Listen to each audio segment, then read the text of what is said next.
Hello, কেমন আছেন সকলে? আপনাদের আজকে একটা নতুন ধরনের ব্লগে স্বাগত জানাচ্ছি। এই যে গাছটা দেখতে পাচ্ছেন, এই গাছটা হলো একটি বটবৃক্ষ। আমরা তো সকলেই জানি যে আমাদের এই ভারতবর্ষে বটবৃক্ষকে ঘিরে বহু ধরনের কথা, গল্প, স্মৃতি সমস্ত কিছু জড়িয়ে রয়েছে। আর এই যে বটবৃক্ষটি দেখছেন, এটি হলো আমাদের বাংলার এক প্রধান বটবৃক্ষ।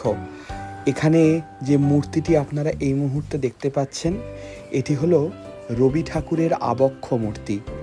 এই গাছের তলায় বসে রবি ঠাকুর বহু কবিতা রচনা করেছেন।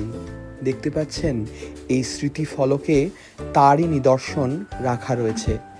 আসলে এই জায়গাটি হলো কলকাতা আলিপুরের বডিগার্ড বলে যে জায়গাটি আছে, আপনারা তো সকলেই সেই জায়গাটির সঙ্গে পরিচিত।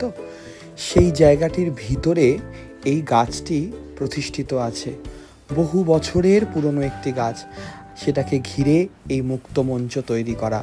প্রত্যেক বছর 23শে মার্চ মানুষকে প্রবেশ করতে দেওয়া হয় এর অন্দরে, যেখানে বিভিন্ন ধরনের অনুষ্ঠান হয়। সেই অনুষ্ঠানের মধ্যে দিয়ে মানুষ এই স্মৃতিকে রোমন্থন করতে পারে। ভালো থাকবেন।